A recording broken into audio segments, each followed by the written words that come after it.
part of the Press Play Podcast Network.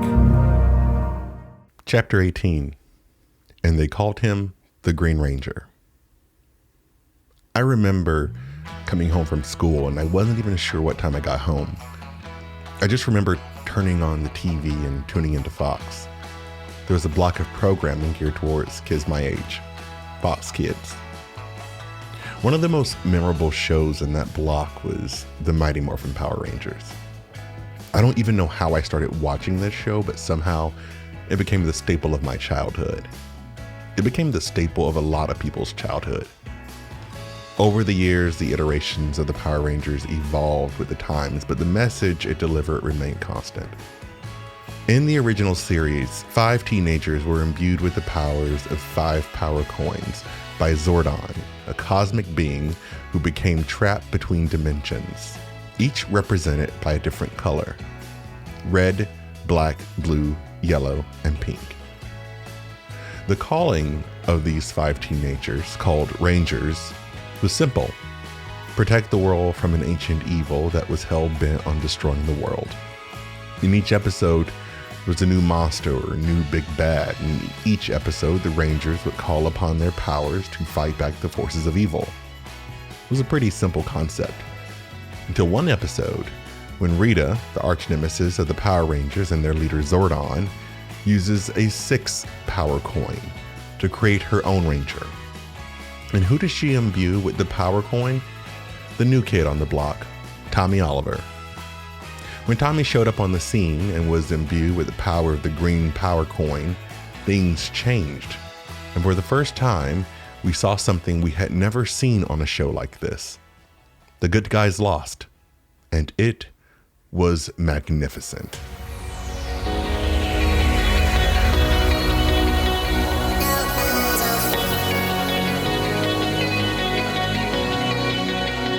From the Hyman blog and the Press Play Podcast Network, I'm JD Hyman. As a black man living here in America, I am living proof that while all men were created equal, not all men are equal. We're here to dig into the American political system, explore and unearth experiences from the human condition, and be a catalyst for some hard conversations that need to be had. Conversations that demand to be had. No matter what brought you here, I'm glad you came. Once again, my name is JD, and this is the Hyman Podcast.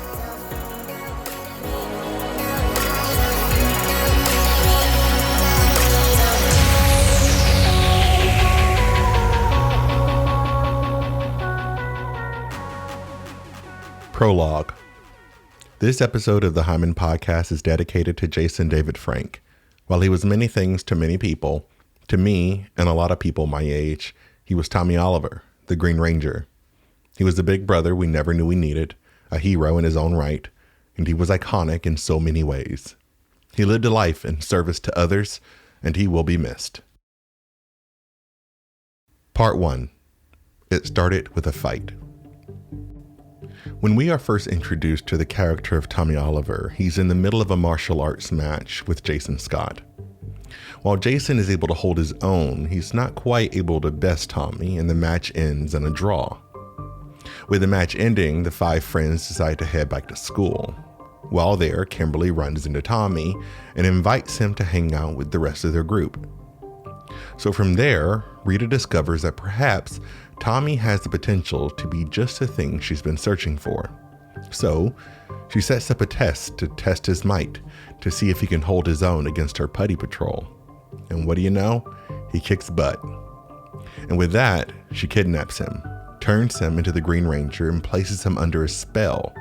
And as her first command as his empress, she unleashes him on the Rangers. Using the power coin, he's able to infiltrate the command center. When he arrives, he neutralizes Alpha 5 and begins to destroy the computer consoles in the command center, effectively disabling Zordon. When the Rangers get a cryptic distress call, they head to the command center to find it's been wrecked.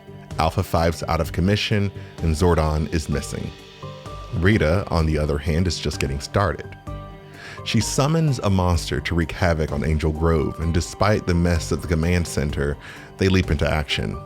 The monster is quickly subdued, but the Rangers encounter another problem: a new threat, a new Ranger. Originally, they're perplexed. Who is this new ranger and how is he able to defeat them with so much ease? After retreating from the battle, they return to the still damaged command center and attempt to restore Alpha 5 to full functionality. Rita continues to train Tommy in the evil ways and then allows him to return to high school, where his cold and distant behavior is immediately noticed by Kimberly, who seemingly had a crush on him up until this point. The Rangers need to prioritize getting the command center back online, and as such, Jason isn't able to fulfill an obligation to train with Tommy, who, unbeknownst to him, is evil. As Jason walks away, Tommy teleports him to the dark dimension where he has no way to teleport back or contact the other Rangers. And to add insult to injury, he now has to face Goldar without his ability to morph. As soon as the Rangers realize Jason is missing, they go on a desperate search to find him, but to no avail. With Jason left to his own devices and in mortal danger, the Rangers in the still crippled command center attempt to locate him. Kimberly and Zach track down Tommy because they remember that he was supposed to be training with him.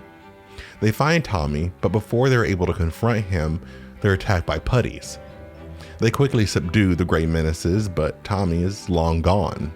Now, they're faced with the question as to why the putties didn't attack Tommy. Jason, having successfully evaded attempts on his life by Goldar, is nowhere near out of danger because now he has to face the Green Ranger. The Green Ranger is equipped with the Sword of Darkness, and just as he's about to finish Jason off, the other Rangers are able to lock onto his communicator and safely teleport him back to the command center.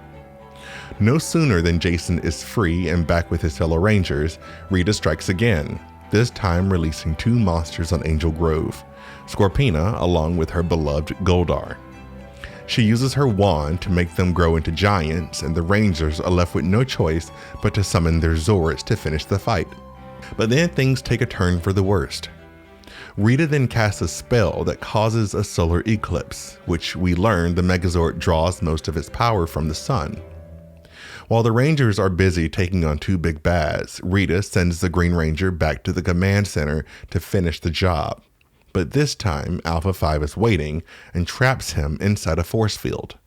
Back on the battleground, with the sun now fully eclipsed, the Rangers call upon the Power Sword for one last reserve of power. They get up, engage with Goldar and Scorpina, seemingly winning, until Rita frees the Green Ranger from Alpha 5's force field, summons him to the battlefield, grows him to match the Megazord, and with the Sword of Darkness, he's able to best the Megazord.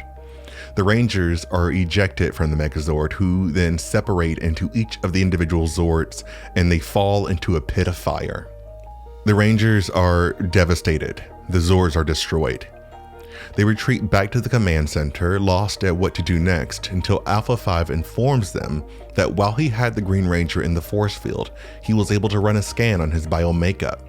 And it's then he's able to reveal his identity as Tommy Oliver. Armed with the true identity of the Green Ranger, the team head back to Angel Grove. Kimberly confronts Tommy at the youth center, where he informs her that the Rangers are going to be destroyed and so will the power.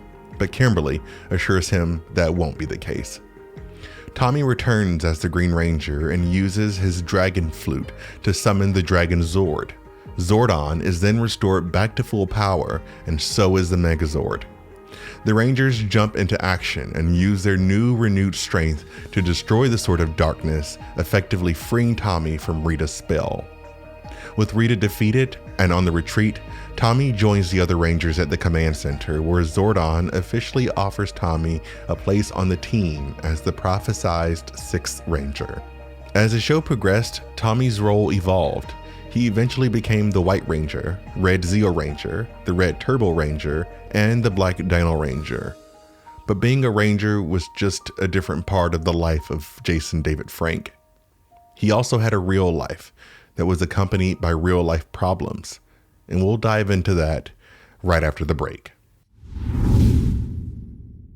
What's up, everyone? Chase Smith here, host of the Chase Smith Podcast, and my podcast reflects who I am.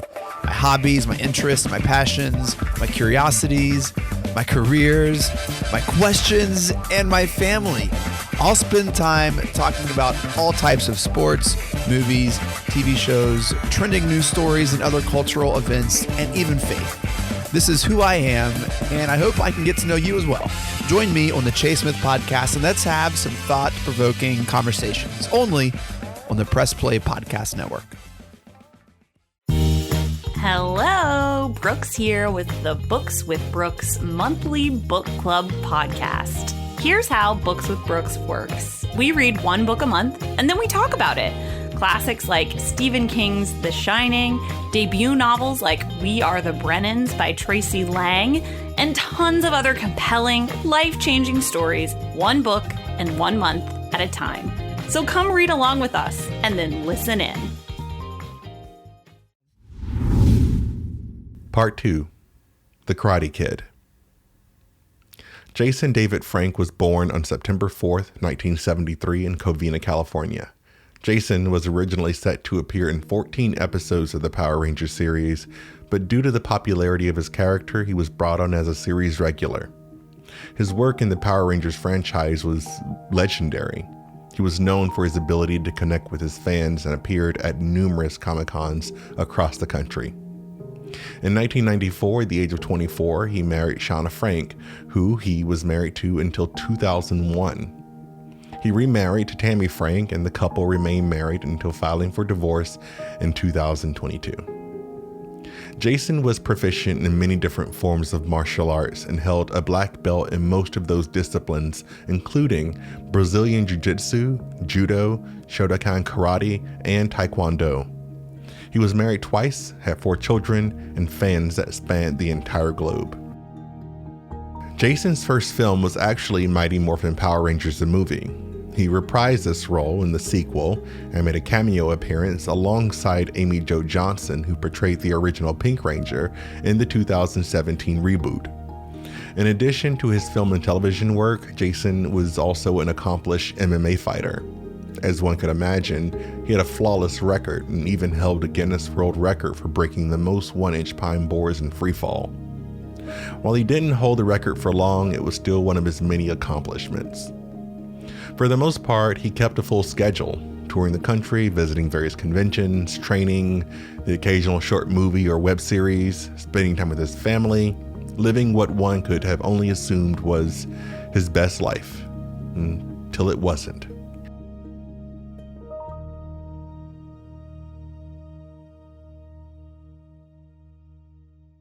While Jason had an impressive life on the outside, the inside, however, was fraught with turmoil on a variety of levels. Between marital problems and a host of mental health issues, Jason was unraveling faster than he was able to put himself back together again. He didn't completely give up. He recognized the strife he was experiencing, and he reached out to friends for help. Jason struggled with a lot of different things, including the deaths of both his older brother Eric and more recently his mother Janice, who lost her battle with cancer a few years ago. Jason struggled, like most of us do, with bouts of depression and loneliness. On the last day of his life, Jason had gotten into an argument with his estranged wife to some degree, and then locked himself in his hotel room.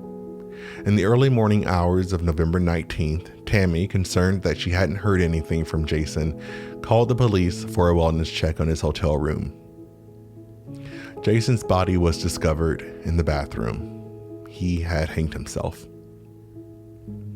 Jason was an inspiration to many people, myself included. He was the impetus behind many childhood games, toys, and a host of other memorabilia. Jason loved meeting fans. He loved signing autographs, taking pictures, and interacting with the people he'd impacted over the years. Jason's death brought about a type of mourning uncommon among celebrities and their fans, and maybe that had a lot to do with the amount of interaction he had with them. But it also says a lot about him as a person.